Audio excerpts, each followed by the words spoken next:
NCP हमारे साथ है। जैसा कि कई विरोधी आपके आरोप लगा रहे हैं कि भाई आपने सियासत देखी, संजय खटाई में दिया है। हाँ नहीं, खटाई में डालना और ना खटाई में डालना इसके बारे में तो हमको कोई जानकारी नहीं। अभी जो शरद पवार जी के पार्टी के जो प्रवक्ता है उन्होंने कहा कि हम चाहते हैं और शरद पवार जी भी चाहते हैं। भाई ये उन्होंने एक्सप्रेस किया, मैंने तो कुछ बोला नहीं, खुद से उन्होंने एक्सप्रेस किया कि 12 तारीख के बारे में उन्होंने चर्चा की। अब ये हमारी लीडरशिप जो है वो एनसीपी के साथ अलायंस में है।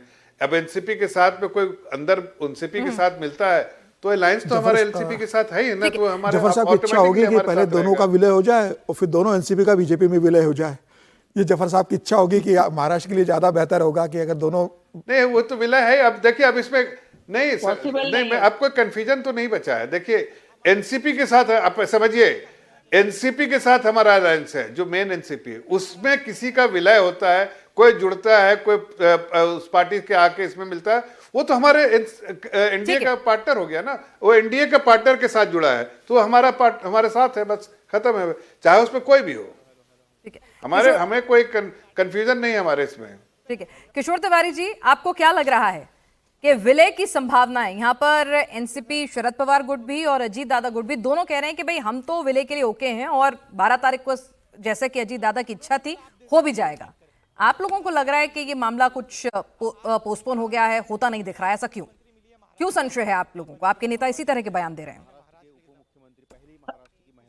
देखिए, विद्या चौहान जी ने कहा कि सुनेत्रा पवार जी उप मुख्यमंत्री बनी है, बहुत अच्छी बात है, लेकिन समय जो है अभी तीसरा दिन ही चल रहा है। 28 तारीख को हुआ और अब 31 तारीख को ले रहे हैं, तो परिवार के अंदर कुछ लोगों को लगा होगा कि जो सुतुक है, जो शौक है, वो पूरा होने के बाद करे तो अच्छा है।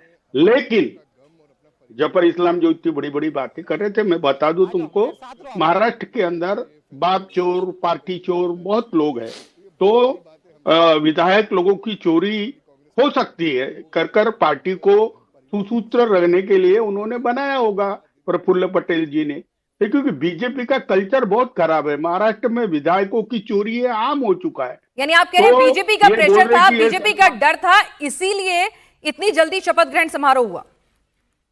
नहीं, प्रफुल्ल पटेल जी ने जो निर्णय लिया उसके पीछे कारण यही है। ठीक है कि और एक बड़ा कारण है कि अगर शरद पवार जी के अंदर पार्टी विलय होती है तो आखिरी डिसीजन शरद पवार जी का रहता, और शरद पवार जी वहां पर उप मुख्यमंत्री बोलकर और किसी को देखना चाहती थी। तो महाराष्ट्र के अंदर जिस तरीके की, ठीक है, दोनों के जवाब ले लेती हूँ। मनीष जी, आप लोग नहीं चाहते थे कि उप मुख्यमंत्री पद का जो है दावेदार कोई और बने, अगर पार्टी का विलय पहले हो जाता इंतजार कर लेते, और बीजेपी का प्रेशर था आप लोगों के ऊपर, डर था विधायक टूट ना जाए।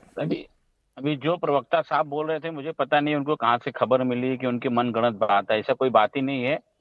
कर्म के, मैं पहले भी बोला कि हम कर्म में विश्वास करते हैं, जिंदगी में उतार चढ़ाव आते रहते हैं, जीवन मृत्यु अटल है, सबको आना जाना है। नहीं, लेकिन आप जिस तरह से, ये कोई बात ही नहीं है। बस जो महाराष्ट्र की विचारधारा है, महाराष्ट्र के विकास की काम है, रुकने नहीं चाहिए, लोगों का हित रखना नहीं चाहिए। हमारा एक विचारधारा वगैरह नजदीक से देखा हमने नहीं, आपने नजदीक से देखा, आपने कितना नजदीक से देखा मुझे पता नहीं है, लेकिन हम तो काफी नजदीक से देख रहे हैं। हमने तो काम किया है, लोगों के साथ काम कर रहे हैं, लोगों के लिए काम कर रहे हैं, जनता के लिए काम कर रहे हैं। तो इसके लिए